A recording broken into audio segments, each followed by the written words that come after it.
Hello students, सभी का दोबारा से online classes chemistry with Vijendra में स्वागत है। हमने पिछली क्लास में पढ़ा था Bohr model of hydrogen atom. Bohr model क्या था, उसके क्या अभिग्रहित थे और हाइड्रोजन परमाणु के लिए हमने कैसे उसकी त्रिज्या का मान निकालेंगे, कैसे उसकी एनर्जी को हम ज्ञात करेंगे और वेग के बारे में भी हमने और उसकी कुछ कमियों के बारे में हमने पढ़ा था। आज हम बात करेंगे de Broglie theory and Heisenberg uncertainty principle, मतलब डी ब्रोगली परिकल्पना और हाइजेनबर्ग का अनिश्चितता का सिद्धांत, जो कि बीएससी पार्ट थर्ड का फिजिकल केमिस्ट्री यूनिट फर्स्ट का ही टॉपिक इसमें चल रहा है। तो सबसे पहले हम बात करते हैं डी ब्रोगली थ्योरी की। तो डी ब्रोगली ने परमाणु संबंधी सिद्धांत, प्लांक के क्वांटम सिद्धांत और आइंस्टीन के दोहरी प्रकृति के सिद्धांत, इन सबको मिक्स करके और एक नया सिद्धांत दिया। नई बात उन्होंने कही कि जिस प्रकार से प्रकाश और अन्य विद्युत चुम्बकीय विकिरणों की प्रकृति दोहरी होती है, उसी प्रकार इलेक्ट्रॉन जैसे सूक्ष्म गतिशील कणों की भी प्रकृति कैसी होती है, दोहरी होती है।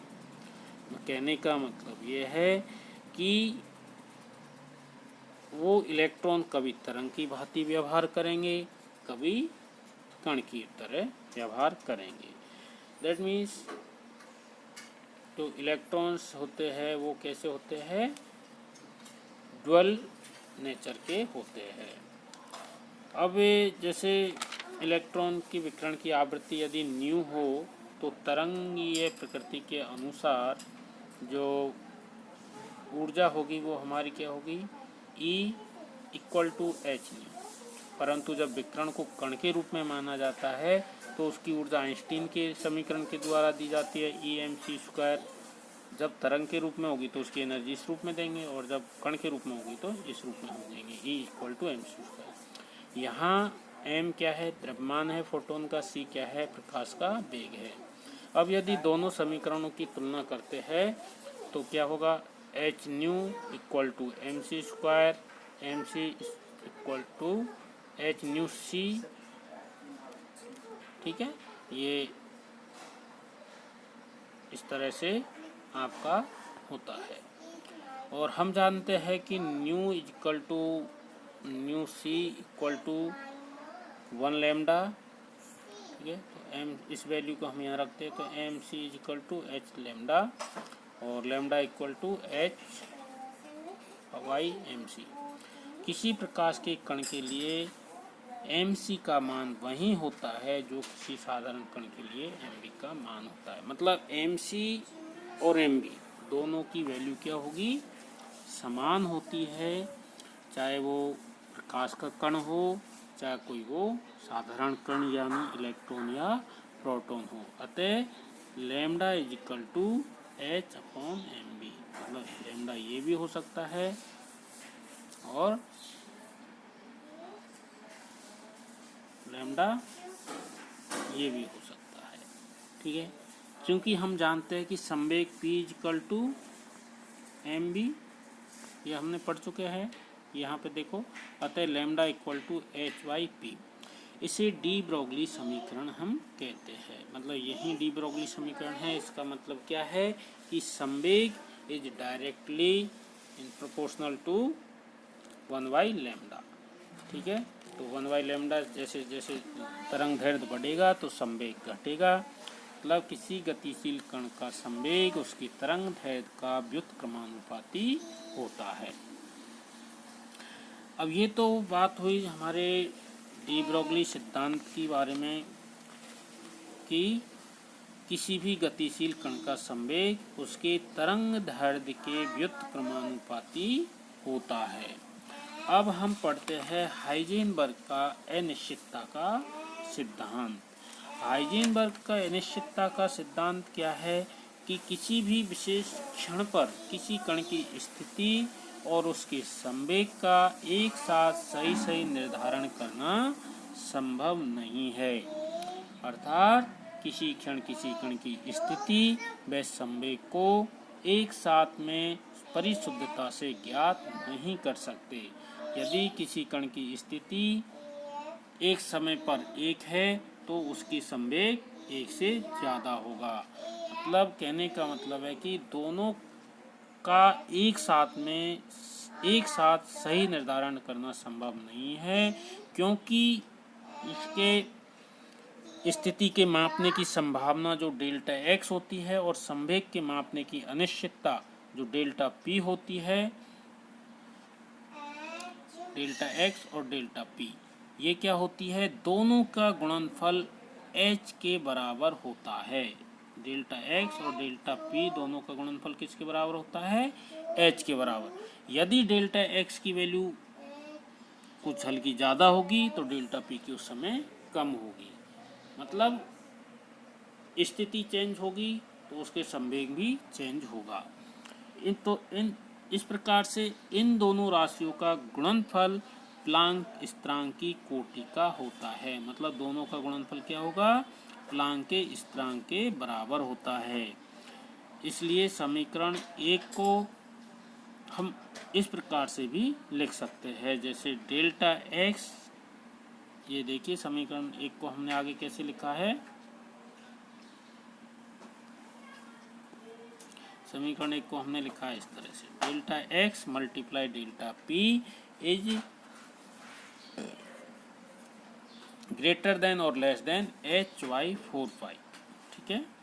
यहाँ पर इन दोनों का गुणनफल इस वैल्यू के बराबर होता है, इस वैल्यू के बराबर होता है।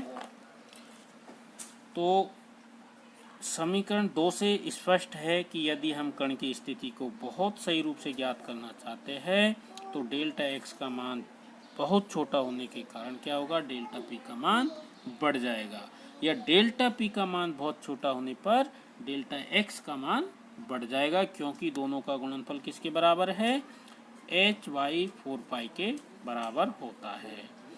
और इस स्थिति में कण के संवेग को ज्ञात करने की क्या हो जाएगी, अनिश्चितता बढ़ जाती है।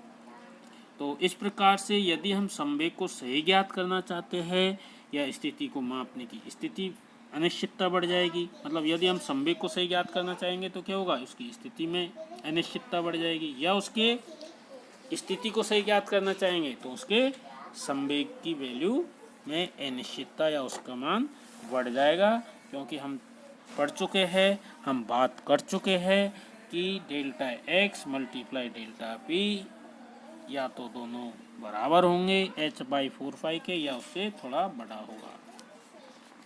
मतलब दोनों का गुणनफल प्लांक स्थिरांक के बराबर होना चाहिए। तो ये हम बता चुके हैं कि इस प्रकार से यह सिद्धांत केवल और केवल सूक्ष्म और स्थूल दोनों कणों पर लागू होता है। यदि हम संवेग को सही ज्ञात करना चाहेंगे तो स्थिति को मापने की अनिश्चितता बढ़ जाती है। इसी प्रकार इसके विपरीत भी हम कह सकते हैं। तो यह सिद्धांत सूक्ष्म और स्थूल दोनों कणों पर लागू होता है। स्थूल कणों की स्थिति ज्ञात करने के लिए एक अधिक तरंग दैर्ध्य वाले विकिरण प्रयुक्त करने होंगे, और ऐसे विकिरणों की आवृत्ति क्या है, कम हो जाएगी और उसकी ऊर्जा भी कम हो जाएगी, क्योंकि लैम्डा व्युत्क्रमानुपाती उसके ऊर्जा और आवृत्ति के होता है। तो यदि उनकी आवृत्ति और ऊर्जा कम होगी तो ऐसे विकिरण क्या है, पदार्थ को अपने स्थान से विचलित नहीं करेंगे, मतलब उनकी स्थिति क्या है, चेंज नहीं होगी। अतः स्थूल कणों के अधिक द्रव्यमान के कारण क्या होगा, उसकी पोजीशन की जो अनिश्चितता है वो नगण्य मान ली जाएगी, क्योंकि कम ऊर्जा कम आवृत्ति के रेडिएशंस के द्वारा उसकी पोजीशन को चेंज करना थोड़ा सा कठिन होगा। इसलिए इनको जो स्थूल कण होंगे उनके लिए उसके अनिश्चितता क्या मान लिया गया है, नगण्य मान लिया गया है। ठीक है, तो ये डेल्टा एक्स